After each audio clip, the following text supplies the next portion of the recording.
excited to hear what you have to say. This is Patty. She works at Coastal Community Bank in their corporate offices. She's had 30 years in banking, so I think she's going to have a lot of good experience to tell us, to dispense some wisdom to us. So, Patty, would you like to go ahead and talk a little bit about yourself, and then you let me know when you want to get to your slides. Okay, thank you. And Julie, thank you, and thanks to everyone on the phone for allowing me the opportunity to participate. I always feel it's an honor to do something like this because I am in a room or on a call with a wealth of information and women that I can learn from. So for that, I'm extremely grateful and appreciative for allowing me to participate. So thank you. Again, a little bit about myself. I mean, my passion, I love helping people. I always have. I've always wanted to help people achieve their financial hopes and dreams. And the nonlinear path that I'll share over the next 20 minutes is it's never straight. It's always up and down. And so I enjoy helping people get there because there is no do X and it's going to equal Y. There's going to be a lot of, come over here, go over there, twists and turns. And so if we're not ready for those things, those are the things that I want to help people with so I can help them achieve their financial hopes and dreams. So having said that, Julie, could we go to the next slide, please? So the nonlinear path to leadership. When I think about Susie, how she just shared with us about achieving our financial hopes and dreams and our goals, and whether it's in our work, our career, or even our family lives, it is never going to be straight. It is never going to be, okay, I'm going to do this, then I'm going to do this. It's just a lot of times it doesn't happen that way. A lot of times there's twists. It's very nonlinear. So when we think about that, I reflect about myself, and I'm very far from the straight and narrow. I was very nonlinear in my career path. So Julie, let's go to the next slide.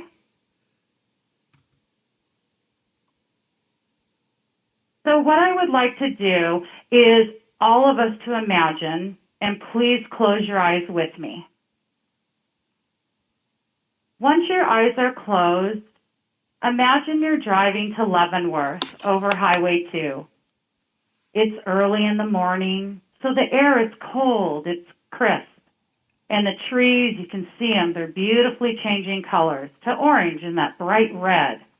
And as you take a sip of your coffee, you're looking out the window and you see the Wenatchee River, and it's flowing beautifully and swiftly. And you just have this peace and this calm as you travel to Leavenworth. Suddenly, bam! Oh my gosh! I just realized I was hit in the side of the head with my kid's out-of-control toy came flying from the back seat of my car from my young daughter. So go ahead and open your eyes. I share that personal story with you because it actually did happen. And I never know in life what is ahead of me and the journey. I share this because I would have never thought in a million years that I was going to be a mom and that I was going to have a toy thrown at the back of my head while I was going to Leavenworth. So Julie, let's look at our next slide. Our journey today over the next 20 minutes is what I am hopeful that I can share is three things. Enjoy life, fill your tool belt, and know your why. What's your why? So the first thing is enjoy life. It's short, especially in today's pandemic environment. When I think about all of my life experiences I had that brought me to where I am today, I would not trade any one of them. Whether they were good, they were bad, indifferent, I wouldn't trade any one of them. And the reason for that, it's helped shape the person that I am and the leader that I am today. The second thing is fill up your tool belt strategically.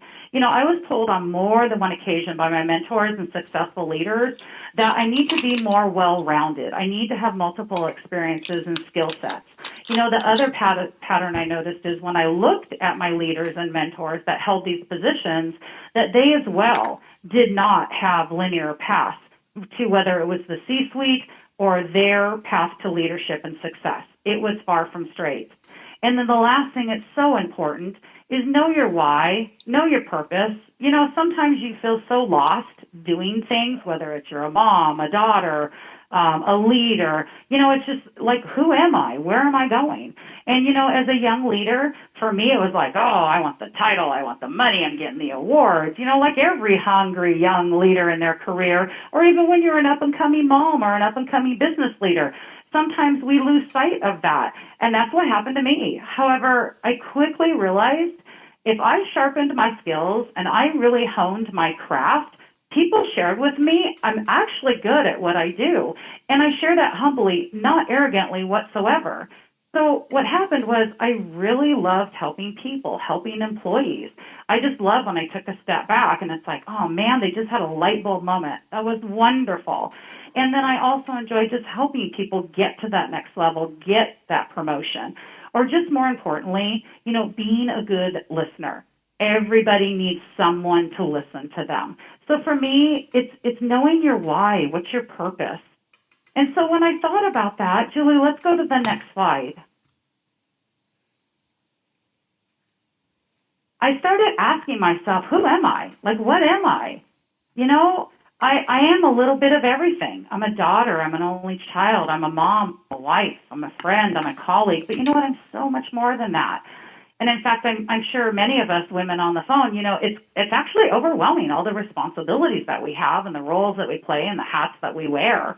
I just truly had to stay true to myself. I find that I'm outgoing. I never give up. I truly strive to be all in with 100% participation with everything that I do. My motto is I try really hard to be present, be in the moment with everyone that I interact with. I try super hard. While I'm not perfect, I want to learn from my mistakes. And then how can I add value? Like I truly want to add value. In fact, sometimes I'll jokingly walk around the house or even the office and I'll say, happy, healthy, living the dream, loving my job, loving my team, and loving my friends and family. I mean, you have to. And so I just had to figure out who I was. And so, Julie, let's take a look at the next slide. So I had to ask myself, okay, what is driving me? Why am I here on this planet Earth? What's my purpose? What's my why? I mean, and truly, I just love being happy. And people that know me, it's not on occasion. I get it. I get down. I get bummed. But I really, life's too short to not be happy. My health is extremely important to me, knowing that I take care of so many people and that I want to help so many people. I can't do that unless I help other people. And then I also love living life to the fullest because, like Susie said, in this environment, we don't know what tomorrow is going to bring. And then how can I add value? My thought is, how can I add value to someone's life and enrich their lives?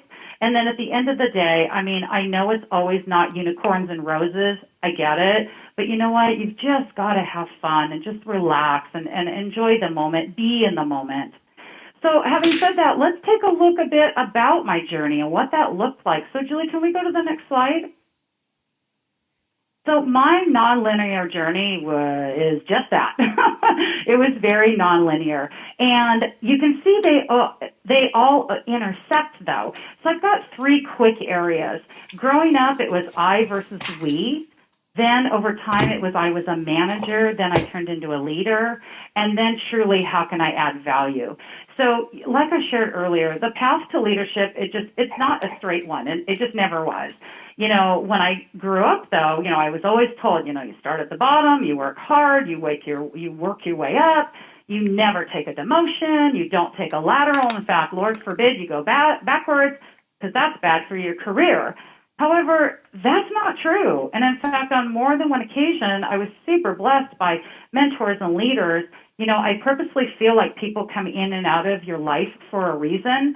And a lot of people on more than one occasion said, that's actually good if you take a lateral. It's good if you take a step back. It's good to put more tools in your tool belt and be well-rounded. I mean, the goal is to help people.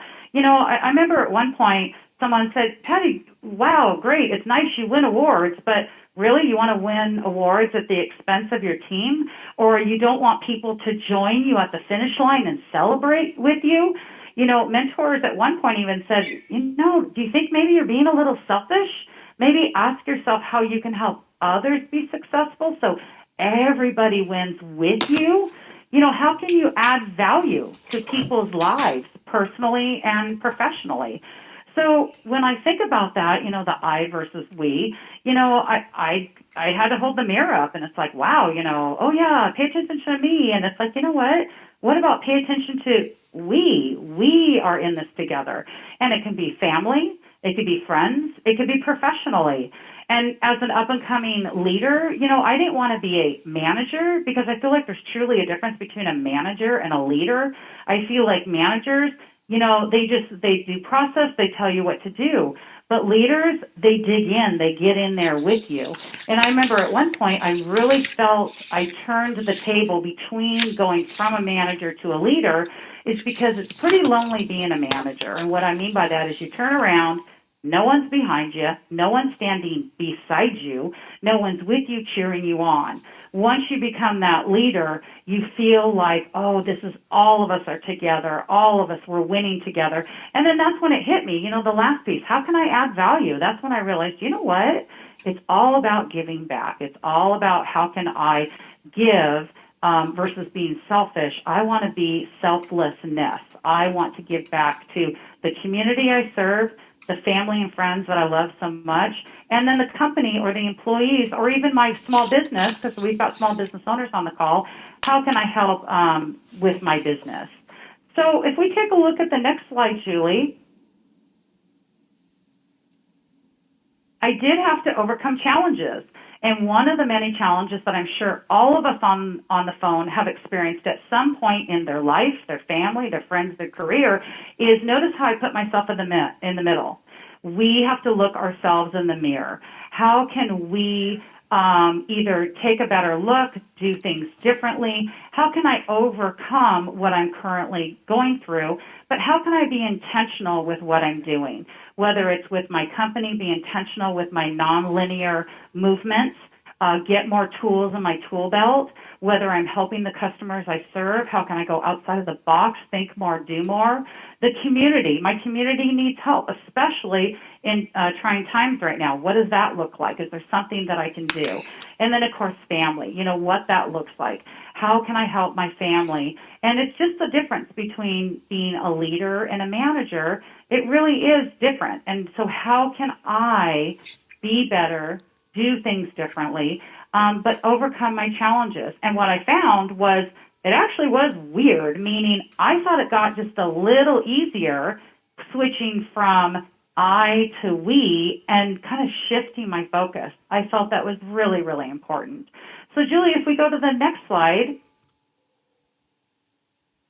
this is how I celebrate my successes. Selfishly, I do have to take me time because if I don't take me time, what I find is I'm worthless to everyone else. I'm not effective at work. My family, I can't be all in or what I call present. I take care of other family members. So if I don't take me time, protected time, it could be reading a book, 2 minutes of yoga, a bath. It's different for everyone on the phone, but it's so important to take that protected time for yourself so then that way you can turn around and help others. The other thing is I try really hard to focus on what the end result is, the end goal, and not live in the present. You can live in the present, but if you get so wrapped up in the present that you can't see the trees through the forest, it's going to be very difficult to focus on the end result.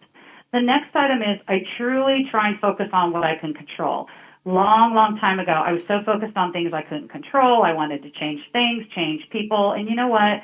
I focus on what I can control, and what I cannot control, I really try and be flexible and be Gumby.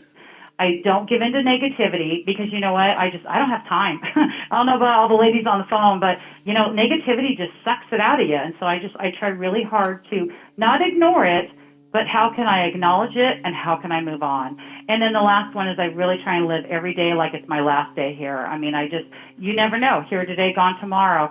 So I'd like to wrap it up with a fabulous quote, Julie, on the next slide. From Mahatma Gandhi, I love this. Carefully watch your thoughts, or they become your words. Manage and watch your words, or they will become your actions. Consider and judge your actions, for they have become your habits. Acknowledge and watch your habits, for they shall become your values. Understand and embrace your values, for they become your destiny. So on that note, Julie, if you'd like to go ahead and go to the final slide, I'd love to open it up for any questions or comments or anything you have for me, and then I'll turn the webinar back over to you, Julie. Thank you so much for this presentation. I think sometimes, women tend to feel like we took a strange path and nobody else did, but I think this idea of nonlinear leadership is really important. I mean, particularly for women. And I started out as a liberal arts major, so I know how that works. But yeah, thank you very much. Let's give everyone just a few seconds. Do we have any live questions? Would anyone like to hit *6 and ask a live question?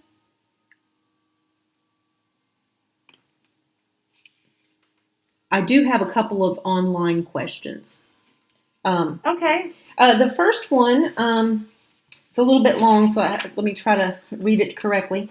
Do you think that women feel more sidetracked than men with family? And what can businesses do to use some of the family and relational skills that women pick up along the way? And how can women market those skills to businesses?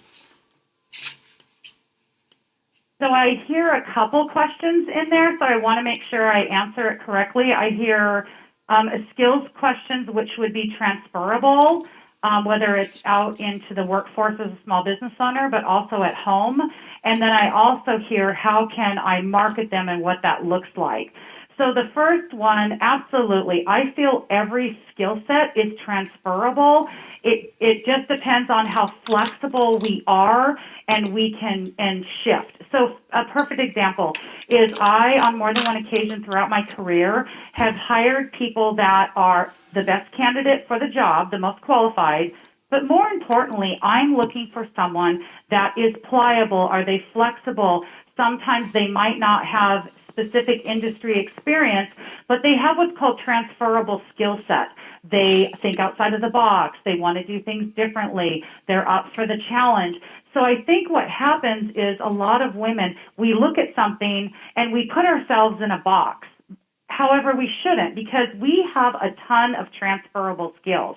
So when I think of whether it's a small business owner as a woman, the woman CEO of the home, or all of us women in the workforce, it doesn't matter where you work or what you do, we actually all have transferable skill sets. I like to use the analogy of typing. So, for example, we all have a phone, right? And we're all texting. Well, guess what? Some people are like really fast texters. Well, guess what? You have typewriter skills, typing skills.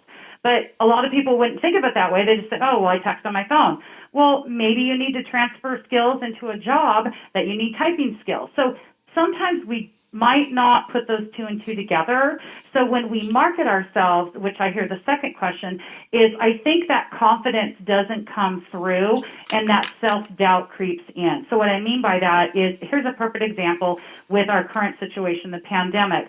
Being in the financial banking industry right now, we have a lot of business owners that we work with that need to reinvent themselves.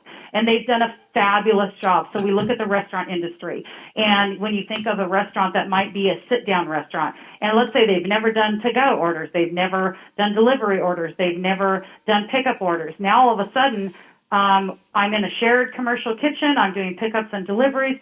So you have the skills. It's just how can I take a step back and be creative and implement those skills and not self-doubt ourselves.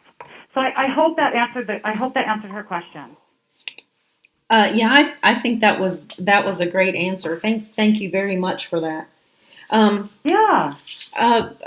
Would anybody like to ask a live question? I like to give sometimes people have to take a minute to think about their questions. So if you have one. Okay, we do have a couple more that came in. Okay. Let me read this one.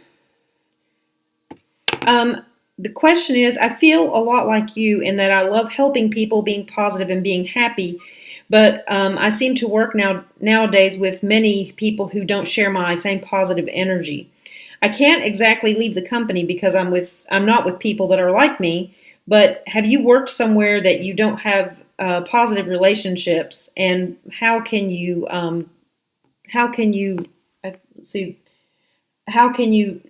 navigate that? I've had that happen in my career before. I think what I try the best I can to do is separate what I call expectations and helping people in relation to the job that we're all being asked to do. So I want to be empathetic. I want to sit down with people. I want to find out what's important to you, why you may feel the way you feel, or what's keeping you up at night. At the same time, too, I always try and be a good listener, because what I find is as women, we want to jump in, we want to solve it, and then we don't get it why they're not implementing or executing on, I gave wonderful solutions, how come they're not doing it? As opposed to women, sometimes it's not fair for us to own what's going on around us. And in fact, if anything, let's try and deflect it and help people own it and come up with their own ideas. So for example, the question was, hey, I'm around people that might not be as, unicorns and roses as I am. And sometimes it's draining because I'm around those folks. I would just maybe be with them. Hey, what keeps you up at night? What do you need from me? How can you own a piece of it? How can I support what you need and where you want to go? And then the accountability piece, meaning it's not fair for me to own what they want to implement or what they want to go. What it is on me to do is support them, give them the tools to be successful, help them get where they want to go, but also encourage them. Hey, I noticed you kind of fell down. Let's fall down together. At the same time, too, how can you do this better next time? So absolutely. Does that take a lot of work? It sure does, because I have been on teams where it's taken me a lot of work to help people get where they want to go. Sometimes it's been very involved, meaning it's like, wow, okay, I didn't realize there was a lot more underneath this onion when I peeled it back, so it took a little longer. And sometimes it's been like, oh, okay, I didn't realize that's, it's not as big as what I thought it was. But I think the biggest thing is all of us right now love to be listened to. And I think as women, what happens is we want to jump in, we want to solve it, and we find we do more talking and less listening. And I'm not saying that's what all of us do on the phone, but I know I find myself sometimes where I just need to stop and listen and then take notes and ask questions and then let them, whether it's your friends, your family, at work, and let them control and use support. Thank you. I hope that helped answer. I hope that helped our listener. I think that was a really great answer. It sounds like you covered a lot of the bases there. And I have one more. I think we have time for one more question. And Cheryl asks, I'm interested in your personal non-linear path and some of the jobs you've had. Oh, my gosh. So let's see. Growing up in Southern California, so being from Southern California, moving to Washington, I have come from a divorced family, so I did not come up with, two parents married, 50 years. I'm an only child. Then I moved to Washington. Let me see. I've always been in the banking industry. So I've had my challenges personally, and professionally. I'm far from a Cinderella story. And that's why I made the comment early on in my presentation that I would not change anything, meaning I've had a lot of great experiences personally and professionally, and I've had a lot of not so great experiences personally and professionally. But I think what I've always learned is what I do with those experiences, whether they're good or bad, how I learn from them and how I use them. I think that's where I try really hard to transition personal to professional and professional to personal, because I really feel they are really all intertwined. And I agree. I mean, I've had some adversary, or some, what I call, going through a divorce of my parents. I myself have been married 20 plus years, so it's kind of like, okay, how can I learn from all of that? But yeah, I as well have had some challenges growing up, and how can I take those challenges and implement them into my day-to-day life? Thank you. Cheryl, I hope that answers your question. Well, we really, really appreciate you being with us, Patty. That was a great presentation, and I really appreciate it. Thank you. Thank you, everyone. I appreciate you. Yeah, I know she can't hear it, but I'll give Patty a round of applause. Yay! Thank you. All right.